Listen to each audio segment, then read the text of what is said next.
같이 조용한 기도 드리심으로 2020년 4월 5일 종려주일 일부 예배를 하나님 앞에 드리시겠습니다.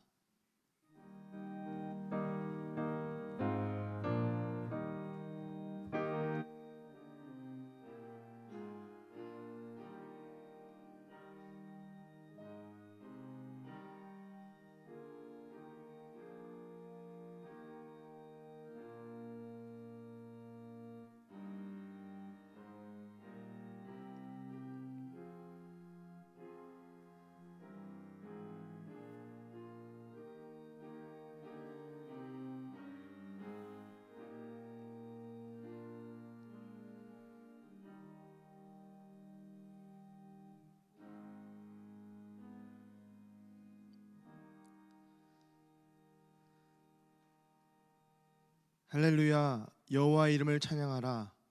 여호와의 종들아 찬송하라. 여호와의 집 우리 여호와의 성전 곧 우리 하나님의 성전 뜰에 서 있는 너희여 여호와를 찬송하라. 여호와는 선하시며 그의 이름이 아름다우니 그의 이름을 찬양하라. 아멘. 다 같이 자리에서 일어나셔서 경배 찬송가 19장을 찬송하시겠습니다.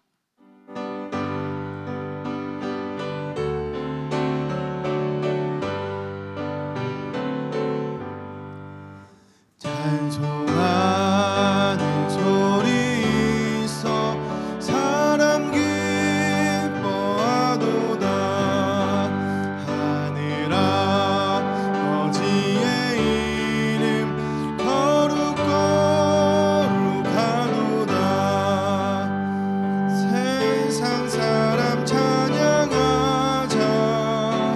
거룩하신 하나님께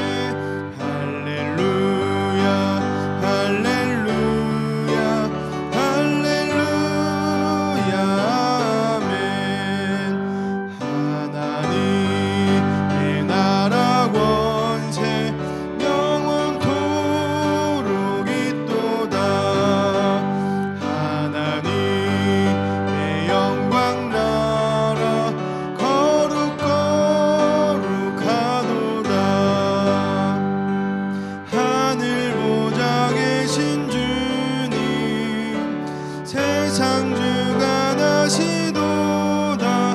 할렐루야 할렐루야 할렐루야 아멘.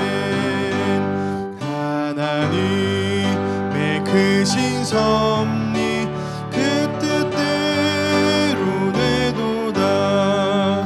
우리 아버지의 뜻은 거룩 거룩하도다. 주여 속히 임하셔서 기쁜 나를 주옵소서. 할렐루야 할렐루야 할렐루야 아멘.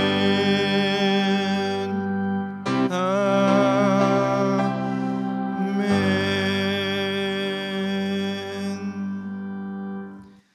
찬송가뒤의 성시교독문 129번 종려주일 말씀을 함께 교독하겠습니다. 시온에 따라 크게 기뻐할지어다. 보라 내 왕이 내게 임하시나니 그는 공의로우시며 구원을 베푸시며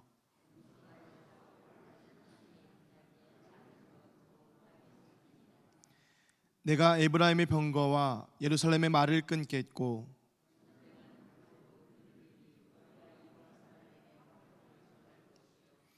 그의 통치는 바다에서 바다까지 이르고 앞에서 가고 뒤에서 따르는 무리가 소리 높여 이르되 주의 이름으로 오시는 이여 가장 높은 곳에서 호산나 하더라. 아멘. 성삼위연가 4장을 찬송하시겠습니다. 성부 성자와 성령 영원히 영광 받으옵소서.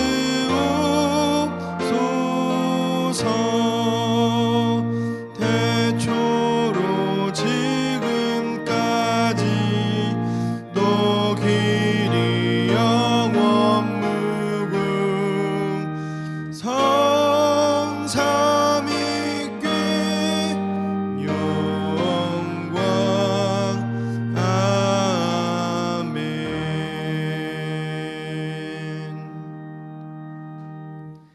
사도신경으로 우리 신앙을 함께 고백드리겠습니다. 나는 전능하신 아버지 하나님 천지의 창조주를 믿습니다. 나는 그의 유일하신 아들 우리 주 예수 그리스도를 믿습니다. 그는 성령으로 잉태되어 동정녀 마리아에게서 나시고 본디오 빌라도에게 고난을 받아 십자가에 못 박혀 죽으시고 장사된 지 사흘 만에 죽은 자 가운데서 다시 살아나셨으며 하늘에 오르시어 전능하신 아버지 하나님 우편에 앉아 계시다가 거기로부터 살아있는 자와 죽은 자를 심판하러 오십니다. 나는 성령을 믿으며 거룩한 공교회와 성도의 교제와 죄를 용서받는 것과 몸의 부활과 영생을 믿습니다. 아멘. 자리에 앉아주시기 바랍니다. 이 시간 우리를 대표해서 이중화 장로님 기도해 주시겠습니다.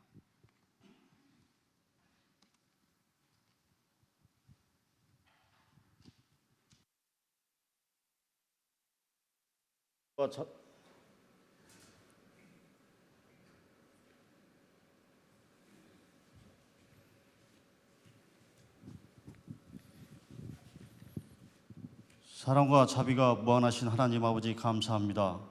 하나님의 은혜로 구원받은 주님의 백성들이 주님께 예배드리기 위해 모였습니다.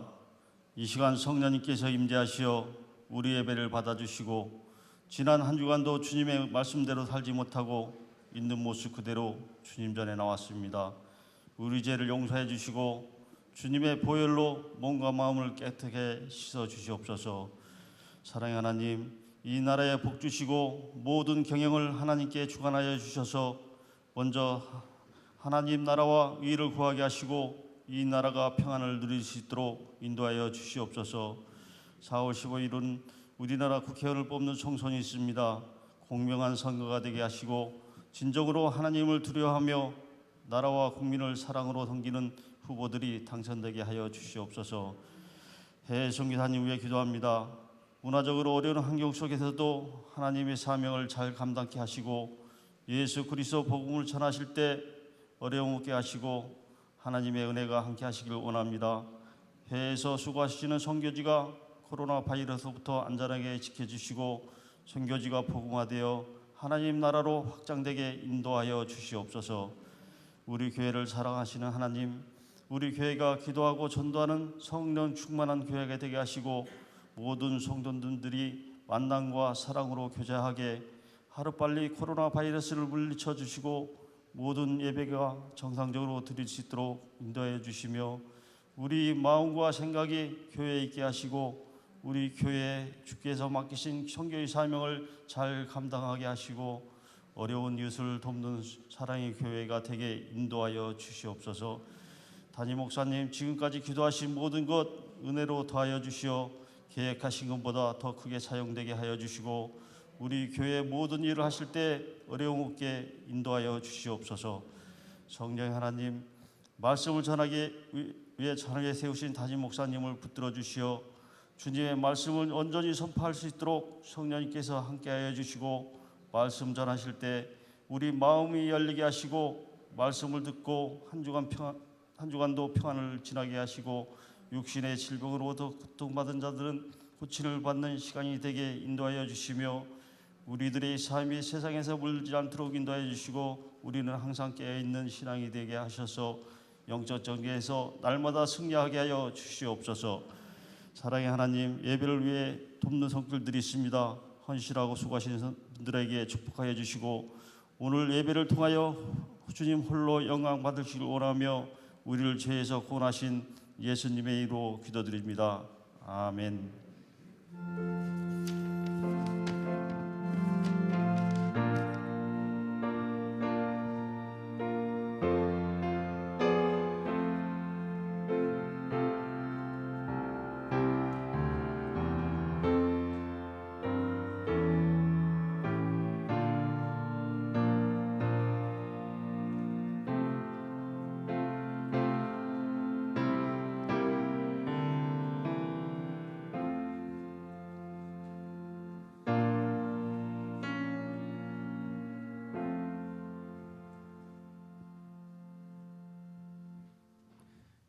오늘 선포되어질 하나님의 말씀은 누가복음 18장 31절에서 34절까지의 말씀입니다.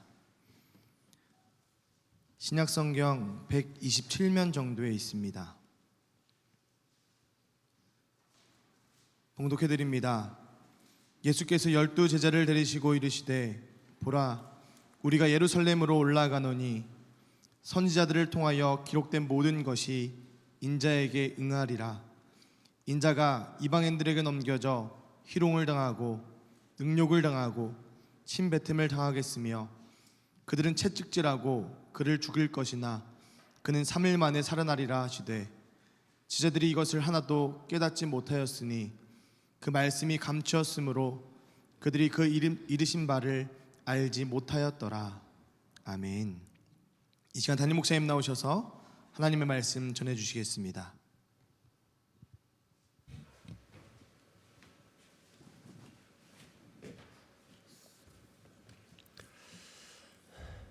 우리 옆에 계신 분들 서로 눈으로 축복의 인사를 나누겠습니다. 사랑합니다. 축복합니다.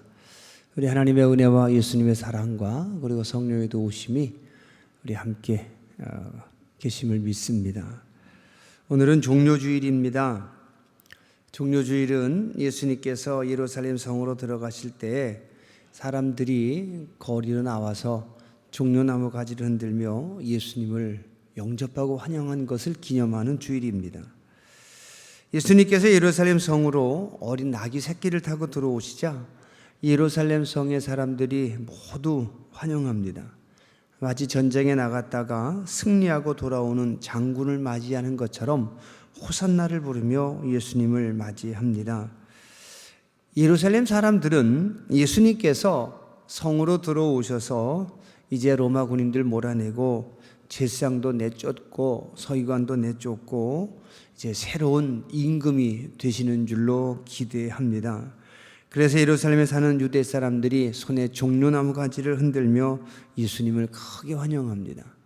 누가복음 19장 38절의 말씀 보면 예루살렘 사람들이 큰 소리로 하나님을 찬양하며 이렇게 소리칩니다. 찬송하리로다 주의 이름으로 오시는 왕이여, 하늘에는 평화요 가장 높은 곳에는 영광이로다. 사람들은 왕으로 오시는 예수님께서 새로운 세상을 만드실 것이라고 믿었기 때문에 자신의 겉옷을 펴서 길에 깔고 종려나무 가지를 흔들며 예수님을 크게 환영합니다. 이렇게 호산나를 부르면서 왕으로 오시는 예수님의 예루살렘 입성을 환영하는 그 주일, 그것을 기념하는 주일, 바로 종료주일인데 오늘 우리의 종료주일은 이렇게 코로나19 바이러스 때문에 마스크를 쓰고 큰 소리로 찬양도 부르지 못하고 또 사회적 거리 두기를 실천하기 위해서 띄엄띄엄 앉아 있거나 혹은 이 시간 안타까운 마음으로 집에서 동영상으로 예배를 드리는 분들이 참 많이 있습니다. 참으로 안타깝고 슬픈 그런 종료주일입니다. 하지만 더 슬프고 안타까운 것은 이 코로나19 바이러스의 재난이 지속되면서 마치 교회가, 예배가 많은 사람들에게 비난을 받고 있는 공공의 적이 되고 있다는 사실이 더 슬프고 안타까운 일이 아닐 수 없습니다. 이런 재난, 이런 세계적인 대재앙을 만나게 되면 대개 사회적 분위기 혹은 사람들의 분위기가, 마음이 세 단계로 달라진다고 합니다. 첫째로는 사람들이 불안해하기 시작한답니다. 당연할 것 같습니다. 전염병에 걸려서 병원에 입원하는 사람들, 그래서 죽어가는 사람들을 보면서 나도 걸리면 어떻게 될까? 우리 가족이 걸리면 어떻게 될까 하는 생각으로 불안한 마음 갖는 것은 당연합니다. 하지만 이 불안한 단계가 지나서 한 단계 더 발전하면 이제 병을 옮긴 사람들 혹은 병에 걸린 사람들, 그런 사람들을 비난하거나 혐오하는 그런 마음들을 갖게 된다는 겁니다. 그리고 세 번째 단계, 그 단계가 지나면 세 번째 단계로 사람들은 어떤 희생양을 찾게 된다는 겁니다. 비난하고 혐오하다가 희생양을 찾아서 그 희생양을 공격하는 그런 단계로 발전하게 된다고 말합니다. 저는 요즘 뉴스를 보고 또 사람들의 반응을 보면서 마치 교회와 예배가 혹은 예배자들이 비난과 혐오의 대상이 되어가고 있지 않은가. 이 단계에서 더 넘어가면 어쩌면 한국 교회가 이 재난의 희생양이 될지도 모르겠다. 누군가가 그렇게 몰아갈지도 모르겠다라는 생각을 하게 됩니다. 저는 요즘 여러 교회를 다니면서 방역을 돕고 있습니다. 약을 들고 방역기를 다 갖고 다니면서 작은 교회들을 방역해 주고 있는데, 그제는 천안에, 어제는 당진을 다녀왔는데 가보니까 크든 교회든 작은 교회든 도시에 있는 교회든 시골에 있는 교회든 정말 최선을 다해서 이 방역을 하고 있었습니다. 안전하게 예배드리기 위해서, 예배자들이 감염되지 않기 위해서, 예배를 통해서 병을 옮겼다는 말을 듣지 않기 위해서 최선의 노력을 하고 있는 것을 눈으로 가는 곳곳마다 볼 수 있었습니다. 어떤 교회는 우리 교회처럼 의자에 지정석 스티커를 붙여놓고 그곳에만 앉게 하는 교회가 있었고, 또 어떤 교회는 의자 둘을 붙여 놓아서 아예 하나의 의자에는 앉지 못하도록 그렇게 만들어 놓은 교회도 있었고, 또 어떤 교회는 앞과 뒤 교회 의자 사이를 줄로 묶어서 아예 그 의자는 앉지 못하게 하는 그런 교회도 있었습니다. 또 어떤 교회는 아예 주차장이 넓은 곳은 야외에서 1인용 의자를 갖다가 2m씩 다 띄워놓고 야외에서 그저 예배를 드리는 그런 교회도 우리 지역에 있었습니다. 그리고 어느 교회는 아예 주차장에서 차에서 내리지 않고 차에 앉은 채로 그냥 예배 드리고 그냥 돌아가는 그런 교회도 있다고 합니다. 찬송은 아예 부르지 않고 마스크 쓰고 침묵으로 찬양하는 교회도 있었고요. 또 예배 후에는 눈인사만 하고 서로 만나고 이야기하지 아니하도록 사모님이 저 바깥에 서서 바로바로 집으로 돌려보내는 그런 교회도 있다는 것을 제가 어제 확인을 합니다. 목사님마다, 교회마다 예방과 안전에 정말 최선을 다하는 그런 교회들이 우리 주변에 있는 교회들인 겁니다. 그럼에도 불구하고 마치 교회가, 예배가 이 병을 옮기는, 그리고 예배드리는 것 자체가 몰상식한 것처럼, 반사회적인 것처럼 몰아가는 이 사회 분위기가 참으로 무섭고 안타깝다는 그런 생각을 하지 않을 수 없습니다. 여러분, 이 재난은 희생양을 만들어서 희생시킨다고 해서 해결된 문제는 결코 아닌 겁니다. 이미 병에 걸린 사람들을 비난하거나 그들을 혐오한다고 해서 우리 마음에 있는 불안이 사라지는 것도 결코 아닌 겁니다. 지금의 재난은 모든 사람, 모든 분야의 전문가들이 협력해서 풀어가야 될 모든 사람들의 숙제입니다. 우리 마음이 불안한 것은 사실이지만 그 불안이 비난이나 혐오로, 그리고 희생양을 만들어 희생시키는 큰 잘못을, 실수를 저질러서는 안 될 겁니다. 여러분, 우리는 사람들의 생각, 특히 갑자기 바람이 휘몰아치듯이 몰아가고 몰려가는 그런 군중들의 생각이 얼마나 큰 실수와 실패를 만들었는지 예수님의 십자가 고난을 통해서도 생각해야 합니다. 비록 호산나를 부르는 예루살렘 군중들의 외침은 구약에 예언한 예언대로 된 것이지만 그 호산나를 부르는 군중들의 기대와 마음은 전혀 성경적이지 않았다는 것, 하나님의 생각과 달랐다는 사실을 여러분, 우리는 알아야 합니다. 하나님의 생각과 사람의 생각은 다릅니다. 특히 군중들의 생각과 하나님의 생각은 많은 부분에서 다르다는 사실을 우리는 깨달아야 합니다. 이제 오늘 본문을 통해서 예루살렘 성으로 들어가시는 예수님의 본래 목적이 무엇이든지 함께 생각해 보시기를 바랍니다. 누가복음 18장 31절에서 33절의 말씀을 보면 예수님께서 예루살렘 성으로 들어가시는 목적은 분명하게 세 가지로 예수님이 친히 말씀하십니다.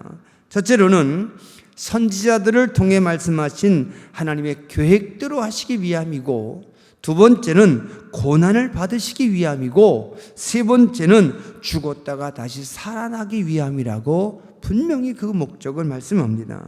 그리고 이 세 가지 목적은 다시 하나의 목적, 사람을 구원하시는 하나의 큰 목적을 위한 것임을 성경은 우리에게 말씀하고 있습니다. 다시 말씀드리면 하나님께서 사람을 구원하시기 위해서 예수님으로 하여금 하나님의 뜻대로 살게 하시고 사람들에게 고난도 받게 하시고 다시 죽음에서 다시 살게 하시는 겁니다. 또 다른 말로 사람이 하나님의 은혜를 입어 구원받으려면 첫째로는 하나님의 뜻에 순종해야 되고, 두 번째는 고난을 방법으로 하는 하나님의 계획에 따라 살아야 되는 것이고, 세 번째는 죽었다가 다시 살아나야 된다는 말씀이기도 한 겁니다. 이제 한 가지씩 살펴보시기를 바랍니다. 첫째로 예수님께서 예루살렘에 들어가시는 목적은 선지자들을 통해 이미 말씀하신 하나님의 예언의 말씀대로 이루어지기 위함이라고 말씀합니다.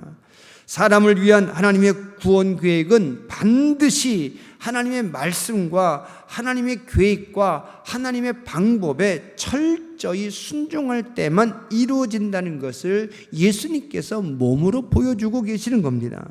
그래서 세상에 오신 예수님조차도 말씀 한마디, 행동 하나하나 모두가 하나님께서 이미 예언하신 대로, 말씀하신 대로만 따라하십니다. 순종하신 겁니다. 예수님께서 예루살렘 성에 들어가셔서 사람들에게 큰 소리로 이렇게 설교하셨습니다. 내가 내 자유로 말한 것이 아니요 나를 보내신 아버지께서 내가 말할 것과 이룰 것을 친히 명령하여 주셨으니 나는 그의 명령이 영생인 줄 아노라. 아멘. 요한복음 12장 49절과 50절의 말씀입니다. 이처럼 예수님은 세상에 오셔서 사시는 동안에 철저하게 구약의 예언자들이 예언한 하나님의 계획대로 말씀하시고 행동하십니다. 이런 예수님의 사역에 대해서 특히 예수님의 고난과 죽음과 부활에 관해서 예언한 구약의 대표적인 말씀은 이사야서입니다. 이사야 53장 10절 말씀에서 이사야는 이렇게 예언하고 선포합니다. 여호와께서 그에게 상함을 받게 하시기를 원하사 질고를 당하게 하셨은즉 그의 영혼을 속건 제물로 드리기에 이르면 그가 씨를 보게 되며 그의 날은 길 것이요 또 그의 손으로 여호와께서 기뻐하시는 뜻을 성취하리로다. 아멘. 그리고 선지자 스가랴는 예수님께서 어떤 모습으로 예루살렘 성으로 들어가실 것인지에 대해서 아주 자세하게 예언하고 있습니다. 스가랴 9장 9절에 보면 이렇게 기록합니다. 시온에 따라 크게 기뻐할지어다. 예루살렘에 따라 즐거이 부를지어다. 보라, 내 왕이 내게 임하시나니 그는 공의로우시며 구원을 베푸시며 겸손하여서 나귀를 타시나니 나귀의 작은 것 곧 나귀 새끼니라. 아멘. 예수님께서 사람이 한 번도 타지 않았던 나귀 새끼를 타고 예루살렘 성으로 들어가신 것도 모두 예언자 스가랴를 통해서 예언하신 하나님의 예언대로, 하나님의 말씀대로 하시기 위함이었던 겁니다. 메시아로 오신 예수님께서, 하나님이셨던 예수님께서 굳이 1000년 전 예언을 그대로 따라 하셔야 될 이유가 있을까 싶지만 예수님은 철저하게 선지자들이 예언한 하나님의 말씀대로만 행동하시고 말씀하십니다. 왜냐하면 세상은 하나님이 만드셨고 세상은 하나님의 계획대로 운영되기 때문입니다. 사람도 하나님이 만드셨고 사람의 생명 또한 하나님의 권한 안에 들어있기 때문입니다. 그래서 잠언 16장 1절의 말씀을 표준어 성경에 번역된 말씀으로 보면 계획은 사람이 세우지만 결정은 주께서 하신다라고 분명히 단정 짓고 있습니다. 여러분, 하나님께서 사람에게 자유의지를 주셨고 사람은 자유의지를 가지고 스스로 선택하고 스스로 결정하며 사는 것 또한 사실입니다. 하지만 하나님이 주신 자유의지를 가지고 사람이 할 수 있는 가장 지혜로운 선택과 결정은 하나님 말씀과 하나님의 계획과 하나님의 방법에 순종하기를 결정하고 선택하는 것임을 믿으시기 바랍니다. 사람마다 자기의 자유의지로 세운 계획이나 꿈을 이룰 수 있는 충분한 능력과 의지력과 지혜가 있으면 얼마나 좋겠습니까? 사람마다 자기가 세운 계획을 다 이룰 수 있는 기회가 주어진다면 얼마나 멋진 일이겠습니까? 하지만 여러분, 이 세상에서 자기가 세운 계획을 스스로의 능력으로 다 이루며 살아가는 사람 단 한 사람도 없습니다. 그럴 능력 가진 사람 없습니다. 사람이 가진 계획과 꿈은 여러분 완성이 없습니다. 끝이 없습니다. 이 세상에서 육신을 가지고 산 사람 가운데 마지막 죽으면서 다 이루었다라고 조금도 후회 없이 다 이루었다라고 이혼하고 죽은 사람 예수님밖에 없습니다. 단 한 사람도 없습니다. 여러분, 사람의 생명을 포함한 세상 모든 것이 하나님의 손에 달려있음을 믿고 오직 하나님의 계획과 하나님의 명령에 온전히 순종하며 살아가시기 바랍니다. 세상을 구원하시기 위해서 오신 메시아이신 예수님조차도 하나님의 뜻과 하나님의 말씀과 하나님의 계획에 철저하게 순종하셨음을 믿으시기 바랍니다. 두 번째로 예수님께서 예루살렘 성으로 들어가신 이유는 고난당하시기 위함이었습니다. 예수님은 십자가 위에서 고난당하시려고, 그래서 죽으시려고 예루살렘 성으로 들어가십니다. 이스라엘 사람들은 예수님께서 예루살렘 성에 들어오셔서 왕이 되어 주시기를 기대했지만 정작 예수님은 십자가 위에서 고난당하시기 위해서 성으로 들어가십니다. 예수님의 고난과 죽음을 통하지 아니하고는 사람을 구원할 수 없었기 때문입니다. 여러분, 죽음을 헬라 말로 엑소도스라는 말로도 쓰고 있는데, 이 엑소도스는 여러분 아시는 것처럼 떠난다, 탈출한다, 그런 뜻입니다. 그리고 성경에서 엑소도스란 말은 이스라엘 민족이 애굽에서 떠날 때 썼던 말입니다.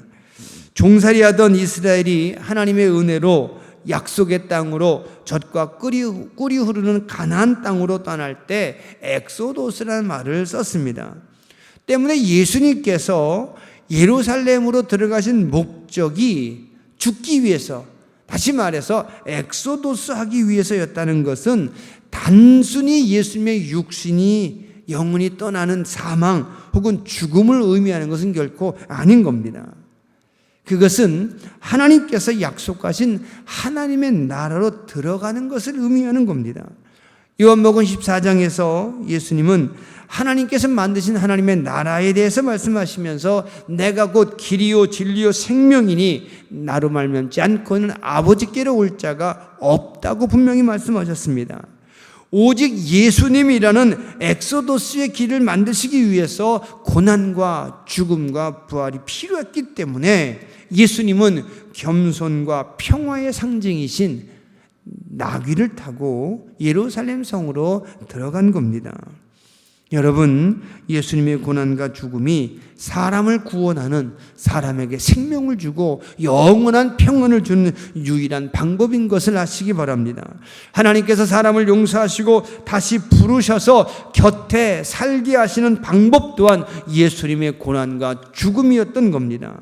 누군가의 희생과 양보와 용서 없이는 화해도 평안도 만들어지지 않기 때문인 겁니다. 예수님이 힘이 없어서 고난당하신 것은 아닙니다. 예수님께서 지혜가 없고 어리석으셔서 스스로 고난당하신 것은 아닌 것을 믿으시기 바랍니다. 그렇다면 여러분, 사람과 사람 사이를 가로막는 담을 허는 방법도 누군가의 고난 같은 양보와 사랑인 것을 알아야 합니다. 끊어진 사람과 사람과의 관계를 다시 이어주는 방법도 예수님처럼 누군가의 고난과 같은 양보와 사랑과 용서인 것을 알아야 합니다. 그리고 그 고난 같은 양보와 용서와 사랑을 스스로 선택해야 되는 누군가, 그 누군가가 바로 우리 예수 믿는 사람이어야 한다는 사실을 우리는 깨달아야 합니다. 다른 사람 보고 고난받고 죽으라고 하는 것은 싸우자는 말입니다. 다른 사람에게 나와 화해하려면, 나와 다시 사이좋게 지내려면, 내 곁에 오려면 네가 먼저 양보하고 네가 먼저 사랑하고 네가 먼저 희생하라고 요구하는 것은 또 다른 폭력인 겁니다. 예수님께서 스스로 고난을 선택하신 것처럼 예수 믿는 우리들이 먼저 양보하고 먼저 사랑하고 먼저 용서해야 평화가 만들어지고 화해가 이루어진다는 사실을 믿으시기 바랍니다. 남이 아니라 나부터인 겁니다. 요즘 우리는 이런 성경적 원리를 코로나19 바이러스 때문에 매일매일 경험하고 배우고 있다고 생각됩니다. 냄새도 없고 맛도 없고 색깔도 없고 더구나 증상도 없는 이 무서운 코로나19 바이러스로부터 우리 가족, 우리 마을, 우리 도시를 지키려면, 나를 지키려면 내가 먼저 나를 조심하지 않으면 안 되는 겁니다. 마스크로 내 입부터 막아야 되고, 조금이라도 위험한 곳에는 내가 스스로 가지 않아야 되고, 외국 여행 갔다 왔으면 증상이 없어도 스스로 가서 신고하고 검사받고 자가격리를 하는, 이런 나부터 조심하지 않으면 안 되는 그런 우리 삶 속에서 우리는 이런 성경적 원리를 스스로 배워야 할 줄로 믿습니다. 안전과 평화와 화해를 위해서 내가 먼저 불편함과 손해를 선택해야 되는 겁니다. 우리 모두 함께 행복한 하나님의 나라 만들기 위해서는 내가 먼저 예수님처럼 스스로 선택하는 고난과 불편을 선택하지 않으면 안 된다는 사실을 기억하시기 바랍니다. 예수님께서 무리와 제자들을 불러서 이렇게 말씀하셨습니다. 무리와 제자들을 불러 이르시되 누구든지 나를 따라오려거든 자기를 부인하고 자기 십자가를 지고 나를 따를 것이니라. 누구든지 자기 목숨을 구원하고자 하면 잃을 것이요 누구든지 나와 목숨을 위하여 자기 목숨을 잃으면 구원하리라. 아멘. 마가복음 8장 34절과 35절에 있는 말씀입니다. 내가 먼저 용서하지 않으면 화해는 없는 겁니다. 내가 먼저 손해를 선택하지 않으면 평화도 만들어지지 않습니다. 내가 먼저 기다려주지 않으면 누구와도 함께 갈 수가 없는 겁니다. 마지막 세 번째로 예수님은 죽으셨다가 부활하시기 위해서 예루살렘 성으로 들어가셨습니다. 예수님은 예루살렘 성에서 자신이 고난당하실 것을 아셨습니다. 십자가에 못 박히셔서 말할 수 없는 고통을 당하시다가 결국엔 숨이 끊어져 죽으실 것을 아셨습니다. 그럼에도 불구하고 예루살렘 성으로 들어가셨다는 것은 부활을 통해서 자신이 하나님의 아들이며 그리스도이신 것을 증명하셔야 했기 때문인 겁니다. 서기관들과 바리새인들 몇 사람이 예수님을 찾아와서 표적을 보여달라고 요구합니다. 당신이 하나님의 아들이며 그리스도이신 것을 증명할 만한 표적을 우리에게 보여달라고 요구합니다. 그때 예수님께서 그들에게 이렇게 말씀하십니다. 예수께서 대답해 이르시되 악하고 음란한 세대가 표적을 구하나 선지자 요나의 표적밖에는 보일 표적이 없느니라.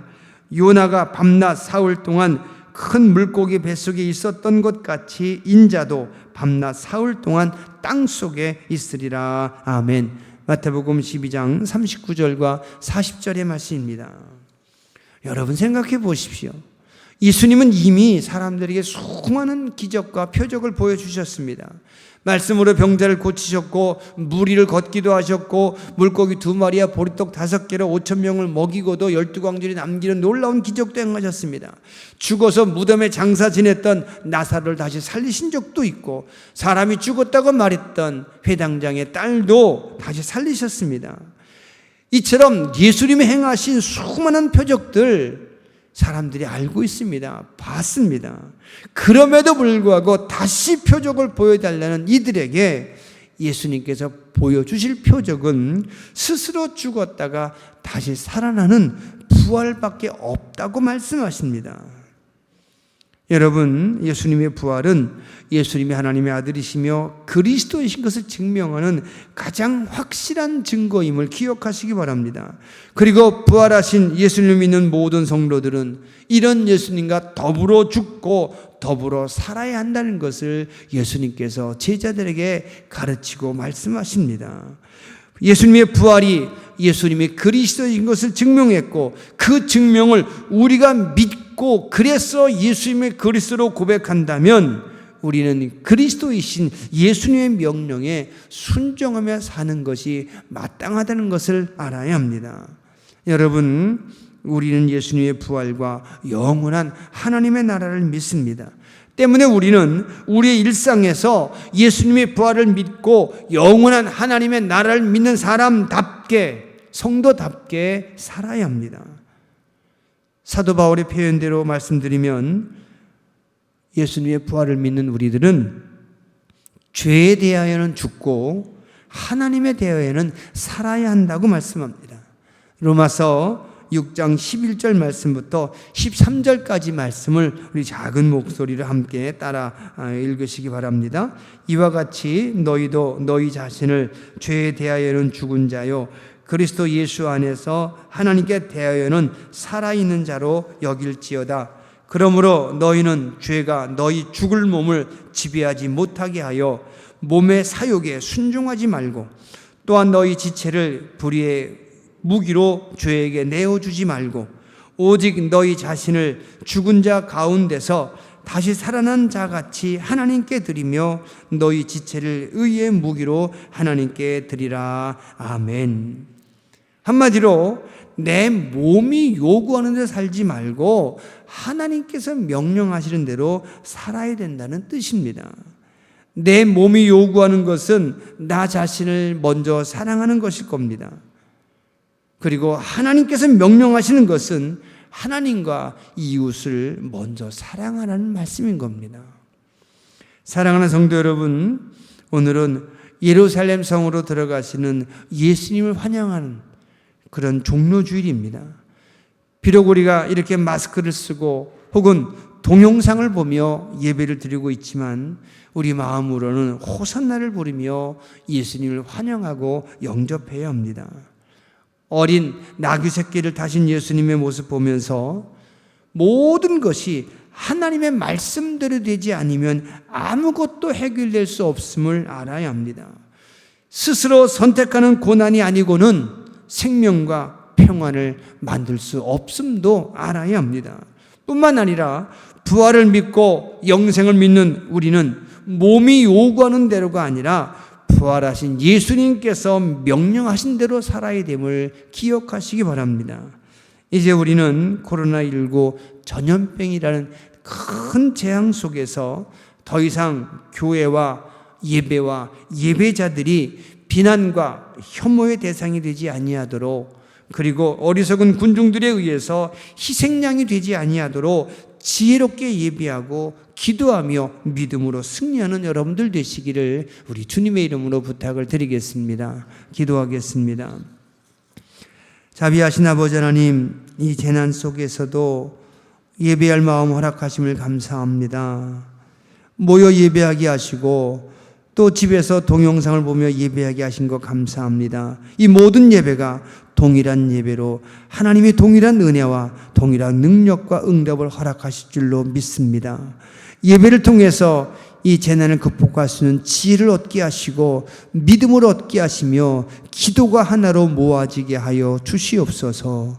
종료주일입니다.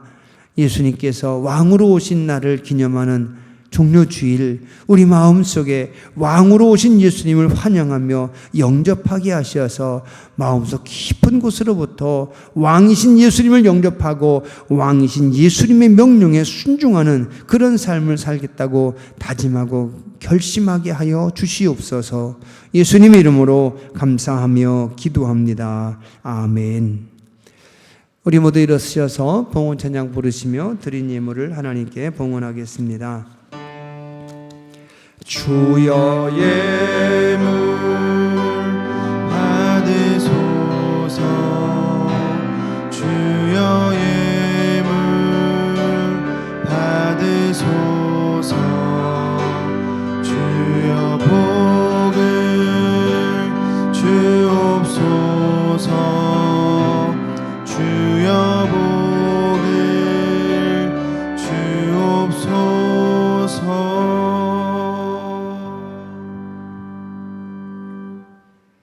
사랑이 많으신 아버지 하나님 감사합니다. 거룩한 종료주일에 예배로 모이게 하심을 감사합니다. 예물을 드린 손길마다 하나님 은혜 베풀어 주시고 성령의 능력으로 함께하여 주시어서 이 재난 속에서 믿음 잃지 않게 하여 주옵소서. 이 재난 속에서 건강 잃지 않게 하여 주옵소서. 이 재난 속에서 하나님이 주신 모든 것들을 하나도 잃어버리지 아니하고 그들과 더불어서 모든 것들과 더불어서 다시 예배하고 다시 하나님께 찬양하는 하나님의 사람들이 되게 하여 주시옵소서. 이 코로나19 재난으로 인하여서 하나님 전 세계 경제가 무너져 내리고 있습니다. 하나님 사람들을 불쌍히 여기시고 우리를 불쌍히 여겨 주시옵소서. 정직하게 일하는 사람들, 성실하게 일하는 사람들의 수고와 노고가 헛되지 아니하도록 하나님 도우시고 인도하여 주시옵소서. 무엇보다도 코로나19 바이러스를 속히 소멸시켜 주시어서 이 재난이 끝나게 하여 주옵소서. 예수님 이름으로 감사하며 기도합니다. 아멘. 우리 서로 인사하시며 자리에 앉겠습니다. 사랑합니다. 축복합니다. 고맙습니다. 감사합니다. 교회 소식을 말씀드리겠습니다. 다음 주일은 부활주일입니다. 부활주일도 오늘처럼 이렇게 마스크를 쓰고 사회적 거리를 유지한 채로 소수 인원들만 모여서 예배를 드려야 될 것 같습니다. 안타까운 일이고 기쁘고 즐거워야 될 부활주일인데 여전히 슬픈 안타까운 부활주일이 될 것 같습니다. 여러분 기도 더 많이 해주시면 감사하겠습니다. 부활주일 감사헌금 봉투를 여러분들에게 나눠드렸는데 많은 분들이 예배를 동영상으로 드리고 계시기 때문에 동영상으로 드리는 분들을 위해서 부활주일 헌금, 감사 헌금을 할 수 있는 계좌를 따로 하나, 통장을 따로 하나 만들었습니다. 그래서 주보에 기록되어 있고요. 아마 이 동영상에 나갈 때 자막으로 이 계좌가 쓰여질 겁니다. 보시고 여러분들이 부활주일 감사 헌금을 따로 만든 교회 통장으로 헌금해 주시면 감사하겠습니다. 내일부터 고난주간이 시작이 됩니다. 그래서 고난주간 동안에는 우리가 매년 그렇게 했던 것처럼 하루 한 끼 금식을 하도록 하겠습니다. 그리고 금식 헌금을 한 끼씩 여러분들이 해주시면 좋겠습니다. 한 끼 금식 헌금은 금액은 얼마가 됐든 여러분들이 자유로 정하셔서 하루 한 끼 금식하시면서 금식 헌금 또한 우리 통장으로 넣어주시는데 그 통장으로 모여진 하루 한 끼 고난주간 금식 헌금은 모두 모아서 이 코로나19 재난으로 피해를 입은 사람들 혹은 이 재난을 극복하기 위한 성금으로 우리가 사용하도록 하겠습니다. 한 달 전에 이미 저희 교회에서는 1,000만 원을 시청에 전달해서 코로나19 극복에 사용해 달라고 전달한 적이 있습니다.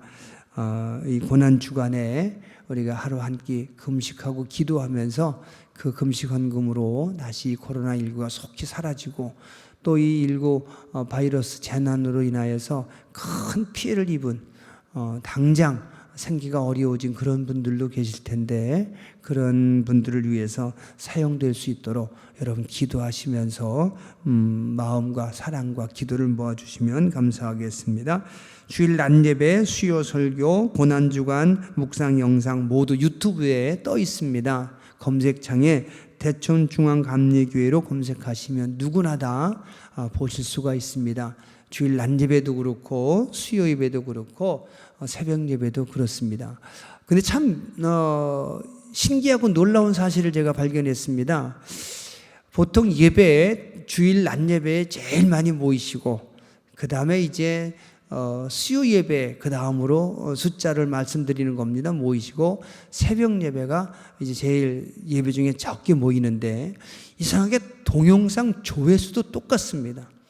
그래서 주일 낮 예배를 제일 많이 보시고 그 다음으로 수요 영상 보시고 그리고 새벽 예배 영상도 또 보시는데 제 생각에 주일 낮 예배 오신 분들은 낮 예배만 보셨고 영상도 보시고 새벽 예배 오셨던 분들만 새벽 예배 영상 보시나 할 정도로 그렇게 영상 조회수가 작은데 여러분 영상은 꼭 새벽에만 보실 게 아니고 낮에도 보시고 밤에도 보시고 지나면 그 다음날 것도 또 땡겨 보시고 다 보실 수 있기 때문에 제 생각에는 주일 낮 예배 영상 보시는 것만큼 수요 영상도 보시고 새벽 예배 영상도 보셔야 되는데 전혀 그렇지 않아서 이게 왜 그러실까, 이 참 신기하고 놀라운 사실인데, 여러분 주일 낮 예배 영상만 보지 마시고 수요 영상도 보셔서 은혜 받으시고, 또 매일 5분 정도 올라가는 새벽 예배 영상도 꼭 보셔서 함께 매일매일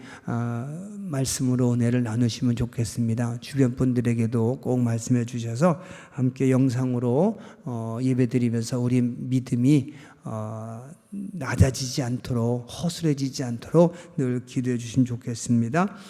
우리 명천중흥 3소 우리 김명구 권사님께서 우리 김희자 권사님의 아버님이십니다. 소천하셔서 장례를 모셨고요.